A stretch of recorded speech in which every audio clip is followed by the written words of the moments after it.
تتعب مهارني عفشي في رياتنا نعني نقول حكي قبل دمي نعمل بس قدس نعمل لبير تعيو نعمل بس قدس عفض رغاز نعيو نعمل بس قدس نعمل لبير تعيو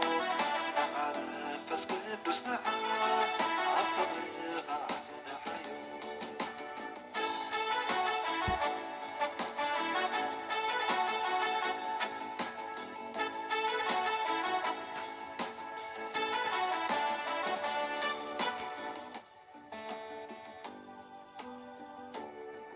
بحكيمة كمراح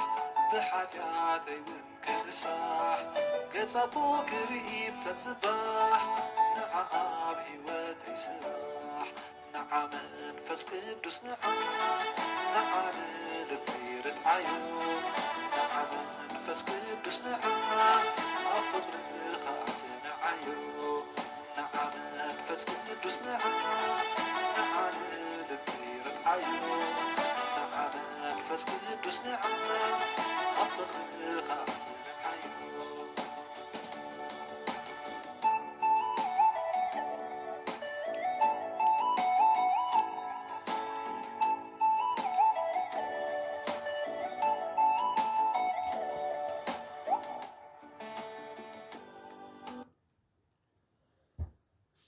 حدش حيوات بمنفس قدوس سمينار حامشاي سمون تمهرتي ኢየሱስ መንፈስ ቅዱስ ይሰደልና በታ መወዳእታ ዓባይን መዓልቲ ናይቲ በዓል ኢየሱስ ደው ኢሉ ብዓቢ ድምፂ ዝጸምአ እንተሎ ናባይ ይምጻእ እሞ ይስተ እቲ በኣይ ዝኣምን ከምቲ ጽሑፍ ዝብሎ ካብ ውሽጢ ሩባታት ማይ ህይወት ክውሕዝ እዩ እናበለ ተዛረበ እዚ ብዛዕባቲ እቶም ብኡ ዝኣመኑ ክቕበልዎ ዘለዎም መንፈስ ቅዱስ እዩ ዝተዛረበ ካብ ወንጌል ዮሐንስ ምዕራፍ 7 ካብ ፍቕዲ 37 ክሳብ ፍቕዲ 39 ንገዛ ርእስና ንኢየሱስ ኣወፊና ሰዓብቱ ክንከውን ወሲና ኢና ኢየሱስ ከዓ ነቶም ብኡ ዝኣመኑን ንኽስዕብዎ ስንድዋት ዝኾኑን እቲ ዝዓበየ ህያብ መንፈስ ቅዱስ ይልእከሎም ነፍሲ ወከፍ ክርስቲያን ነዚ ውህበት እዚ ብጥምቀትን ሜሮንን ይቕበሎ ዳ እምበር መብዛሕትኡ ግዜ እንታይ ወይ መን ከም ዝተቐበለ ኣየስተውዕልን እዩ እምበኣርከስ እዚ ሶምን እዚ ነቲ ሓቢርና ዘሎ ከም ብሓድሽ ክንቅበሎ ስንድዋት ዘለና መንፈስ ቅዱስ መንነቱን እንታይነቱን ከነስተንትን ክንቅኒ ኢና ኣብ መዓልታዊ ጸሎት እንጥቀመሉ ጥቕስታት ቀዳማይ መዓልቲ ኣስተንትኖ ቃል ኣምላኽ ነቲ ኢየሱስ ዝህበና ህያብ ምእንቲ ክንርድኦ ባዕሉ ሰማያዊ ኣቦኡ ኣብ ልዕሊ ኢየሱስ መንፈስ ቅዱስ ብምልኣኽ ፍቕሩ ከም ዝገለጸሉ ክንፈልጥ የድልየና ካብ ወንጌል ማቴዎስ ምዕራፍ 3 ካብ ፍቕዲ 13 ክሳብ ፍቕዲ 17 ሽዑ ኢየሱስ ብዮሐንስ ክጥመቕ ካብ ገሊላ ናብ ዮርዳኖስ መጸ ዮሐንስ ግን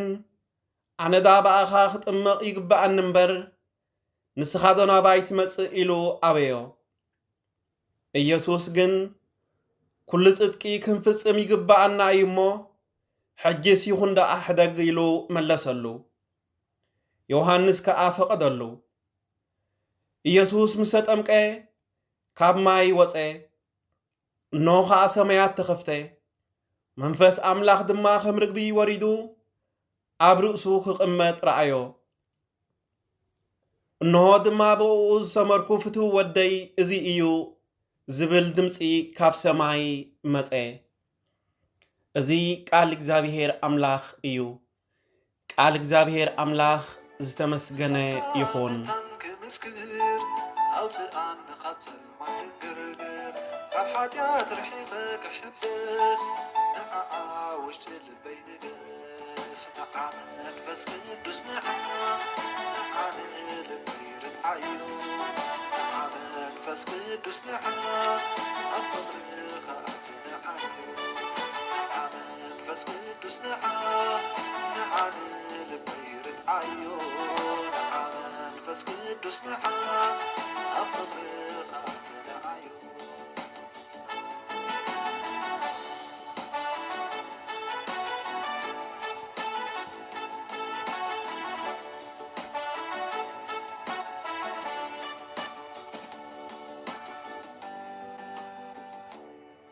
نحق እግዚአብሔር ከይትሕስ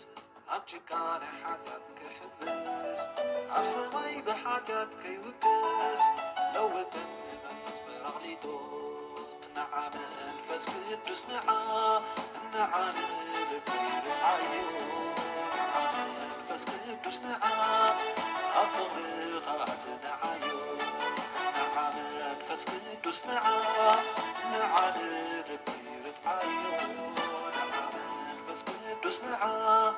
عفغرق